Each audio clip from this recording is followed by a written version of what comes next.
Merci de nous rejoindre, Séraphin Info 243, jeudi 2 octobre 2025 à Rutshuru, plus précisément dans les centres de formation des rebelles du M23 soutenus par l'armée rwandaise. Donc, les centres militaires de ces rebelles du M23 qui ont été ciblés par des frappes aériennes, des drones, selon diverses sources des forces armées de la République démocratique du Congo.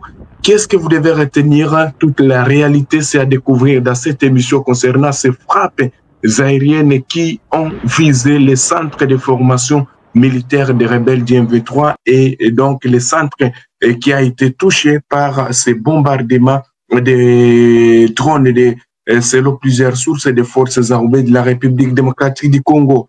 Alors, nous avons contacté un habitat donc de la place. Voilà, donc vous devez retenir que c'est l'eau donc diverses sources. Hein, voilà, donc donc c'était aux alentours de 22 heures, donc 22 heures heure locale, quand un drone militaire des forces armées de la République démocratique du Congo, d'après des sources, a ciblé un bâtiment connu sous le nom de Sikipe. Voilà donc les bâtiments qui a été ciblé, c'est les bâtiments qu'on appelle les Sikipe. Là, nous sommes dans les camps militaires de Pena, c'est un camp militaire de Rutshuru, des rebelles du M23. C'est là où ces rebelles font leur formation, ils organisent les formations militaires. Alors, qu'est-ce qui s'est passé dans les bâtiments qui portent le nom de Sikipe dans les camps militaires de Pena de Rutshuru? Ce bâtiment est situé derrière la radio-télévision nationale congolaise station de Rutshuru et en face du bâtiment du Conseil territorial de la jeunesse CTG. Alors, selon des sources locales, les 10 bâtiments contenaient une logistique importante appartenant aux rebelles du M23 soutenus par l'armée rwandaise. Voilà, donc ce sont là les sources qui sont entrées, donc les sources, diverses sources qui sont dans la région, qui nous confirment que les bâtiments qui étaient à l'intérieur du camp d'entraînement ou des cas de formation des rebelles du M23 et qui donc abritaient donc une logistique importante qui appartenait aux rebelles du M23 soutenus par l'armée rwandaise, c'est ces donc bâtiments et son équipage qui a été donc touché par les frappes aériennes des drones. Après cette frappe, les rebelles du M23, soutenus par l'armée rwandaise, ont tenté d'intercepter les drones des forces armées de la République démocratique du Congo à l'aide d'un mortier de 4V ou de 120 mètres. Bon, pour les gens qui connaissent déjà certains mortiers dans les affaires dans l'armée, les rebelles ont tenté, selon ces mêmes sources, ils ont tenté à utiliser les mortiers de 80 à 120 mètres pour intercepter ces drones. Les projectiles a finalement fini sa course à Kisisile, voilà, dans le village de Kisisile. Alors, lorsque les projectiles a fini sa source à Kisisile, c'est un village. Alors, ces projectiles a détruit 3 maisons. Aucun civil n'a perdu sa vie selon donc les diverses sources. Ce sont les rebelles du M23 qui ont visé. Ils ont voulu donc intercepter les drones qui avaient déjà détruit les bâtiments qui abritaient l'air logistique. Et donc également il y avait certains rebelles aussi qui faisaient l'entraînement. Alors un expert militaire qui a été contacté par la chaîne Tazama RDC Info rejette l'hypothèse selon laquelle, parce que vous verrez sur certains médias, alors cet expert militaire contacté par la chaîne Tazama RDC rejette l'hypothèse selon laquelle une bombe larguée par un drone de FARDC serait responsable de la destruction de ces 3 maisons. Vous verrez certains médias, voilà, sur certaines chaînes, on écrit non, les drones et les bombes que donc des frappes aériennes ont touché les habitations civiles sur certaines chaînes.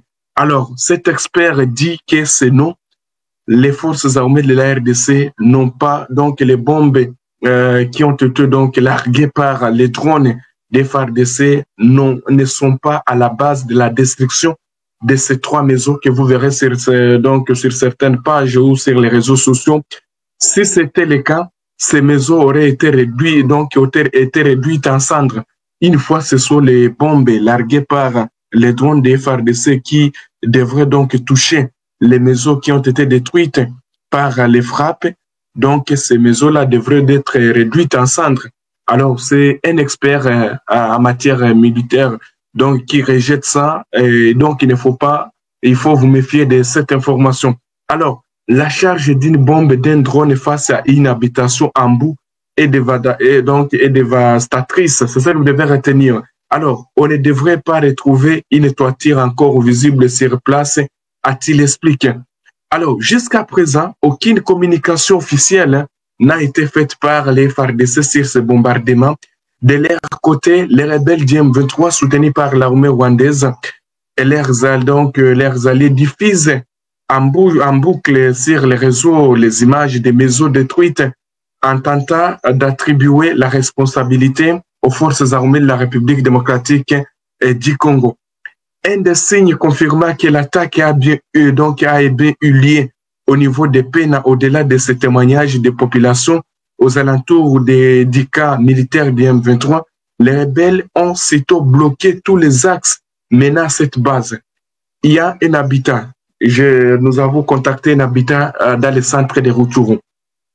Cet habitant a affirmé que, en tout cas, il n'y a pas, les rebelles ont interdit aux gens de ne pas circuler pour ne pas filmer parce que selon donc les diverses sources, en tout cas, les centres de peine ou les camps militaires de peine des rebelles du M23 a été touché par ces cibles. Ces cibles qui ne sont pas revendiquées, si plusieurs sources parlent que c'est pour les FARDC, mais les frappes ne sont pas revendiquées. Vous devez retenir, chers téléspectateurs d'Afro Info de 53, que les rebelles ont en tout cas bloqué tous les axes menant à ces bases des routes pourtant empruntées quotidiennement par les populations qui vivent dans les quartiers périphériques. Les drones de l'armée congolaise a bien ciblé.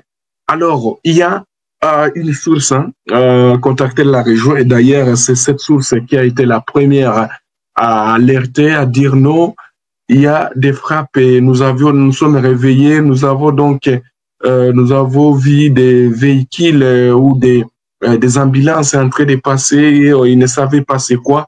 Alors, d'après cet habitat, en tout cas, et comme si les cas des PENA, des rebelles du M23, a été touché complètement par ces frappes aériennes. Et les rebelles du M23 qui ont voulu intercepter ces drones n'ont pas réussi. Et pour l'instant, aucune communication officielle et jusque-là, aucun bilan n'est disponible. Espérons qu'on va essayer de contacter des habitants qui sont aux alentours de ce centre et toujours des formations pour avoir beaucoup de détails par rapport à ce qui se passe, mais diverses sources, des sources toujours, diverses sources parlent d'une grande perte au sein des rebelles du M23, vu que il faisait déjà nuit parce qu'il faisait déjà 22 heures locales, quand les gens ne devraient pas s'entendre ou les rebelles qui étaient en formation et leurs alliés ne s'attendaient pas à ces frappes. Nous sommes arrivés à la fin de cette édition. Merci à vous de nous avoir suivis jusqu'ici. Si vous avez apprécié ces contenus, n'oubliez pas de vous abonner à notre chaîne, d'activer la cloche de notification pour ne rien manquer de nos prochaines vidéos. Likez et partagez cette vidéo. On se retrouve très prochainement. À bientôt.